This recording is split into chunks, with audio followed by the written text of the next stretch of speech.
Welcome back to the Dao De Ching podcast, where we don't just talk about the Dao, we try to live it. Today, we're stepping into one of the most mind-bending paradoxes of existence. This is chapter 2, and trust me, you're going to want to hear this one all the way through.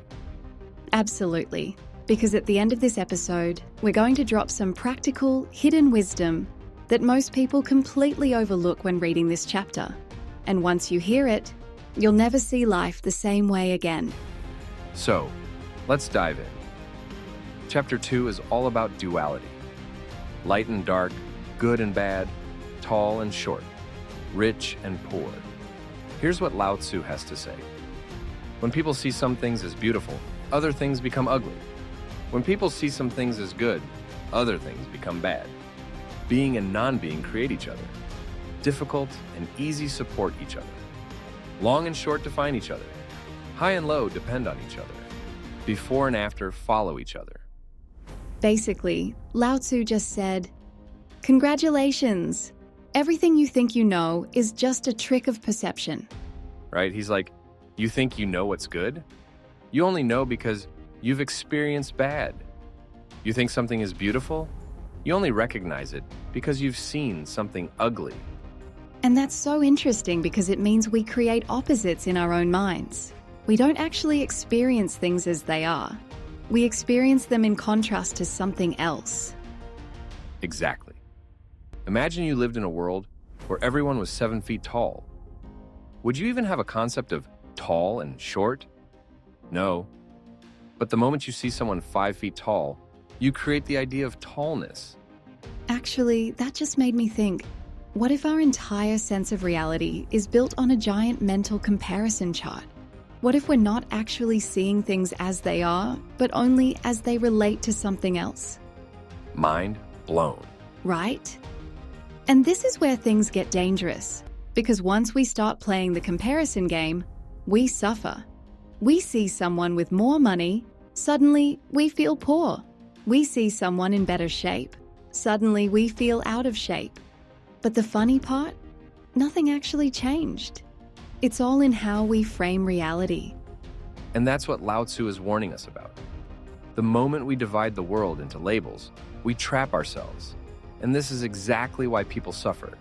Because they're trying to hold on to one side and avoid the other. Yeah, like people chasing happiness and avoiding sadness. But you can't have one without the other. Trying to stay happy forever is like saying, "I only want daytime, no more nights." Oh, good luck with that. I know, right? Life doesn't work that way. So instead of fighting duality, what if we used it? What if we saw contrast not as a problem, but as a tool for understanding? That's where we get into wu-wei. Effortless action. Instead of forcing life, we flow with it. Instead of rejecting failure, we see what it teaches. That's huge. And it's completely opposite of what we're taught. Society says push harder, grind more, never stop. But the Tao says let go, trust the rhythm, and life will take care of itself. And honestly, this is backed by modern psychology. The harder we chase happiness, the more it eludes us. Studies show that people who stop trying so hard to be happy actually feel happier. That's so wild. So how do we actually practice this? Because it's easy to understand. But when you're in the middle of real-life struggles, it's hard to remember. All right, so for those who stuck around till the end, here are 3 powerful takeaways you won't hear anywhere else. 1. Flip your labels. Every time you judge something as bad, ask, how might this actually be good? This reprograms your mind to see opportunities instead of obstacles. 2. Let things balance themselves. Instead of forcing one side of life, trust that everything finds equilibrium naturally. 3. Use the opposite for power. Feeling weak?